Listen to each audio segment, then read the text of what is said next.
என்னோட அப்பாவை நினச்சி நான் ரொம்ப பெருமைப்படுறேன். என்னோட அப்பா முதலமைச்சர் பதவி ஏற்கணும். அந்த விழாவுக்கு நான் ரொம்பவே வெயிட் பண்ணுறேன். என் நண்பர்களோட வந்து அந்த விழாவை சிறப்பிப்பேன் அப்படின்னு விஜய் அவர்களோட மகன் ஜேசன் சஞ்சய் அவர்கள் இப்போ ரீசெண்டாக ஒரு ஈவெண்ட் வந்தப்ப அங்கே பிரஸ்காரங்கிட்ட சொன்ன விஷயம் தான் சோஷியல் மீடியாவில் செம்ம ட்ரெண்ட் ஆகிட்டு இருக்கு. விஜய் அவர்களோட மகன் ஜேசன் சஞ்சய் அவர்களும் இப்போ சினித்துறையில் சாதிக்க வந்துட்டாரு.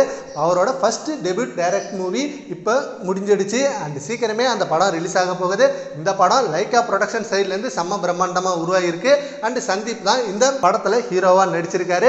விஜய் அவர்கள் எப்படி சினி இண்டஸ்ட்ரியில் நுழைஞ்சு நிறைய சாதிச்சாரோ அதே போல் அவரோட மகனும் சினி இண்டஸ்ட்ரியில் நுழைஞ்சு சாதிக்க ரெடி ஆகிட்டாரு. அண்ட் விஜய் அவர்களோட வழியில் வராமல் இவர் டைரக்ஷனை கையில் எடுத்திருக்காரு. இது ஒரு பக்கம் இருக்க, இப்போ விஜய் அவர்கள் கட்சி ஆரம்பித்து 2 வருஷத்துலேயே எலெக்ஷனில் மிகப்பெரிய வெற்றியை காமிச்சிருக்காரு.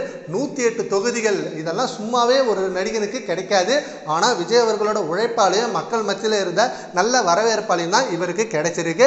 ஆனால் அந்த வாய்ப்பு கிடைச்சும் அவர் சிஎம் பதவி ஏற்க முடியாமல் ஒரு 4 நாளாக ரொம்பவே தவிச்சிட்டு இருக்காரு.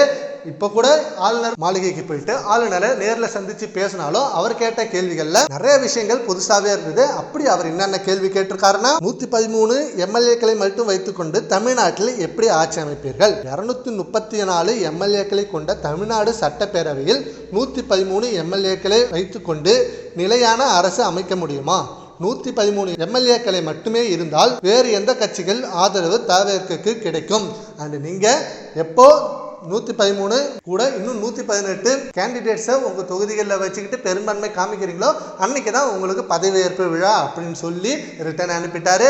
அதே போல் அவரும் கவர்னர் சைட்லேருந்து நோட்டீஸும் ரிலீஸ் பண்ணிட்டாங்க. இப்படி இருக்கப்ப இன்னைக்கு நடக்க இருந்த சிஎம் பதவியேற்பு விழா நிறுத்தி வைக்கப்பட்டது.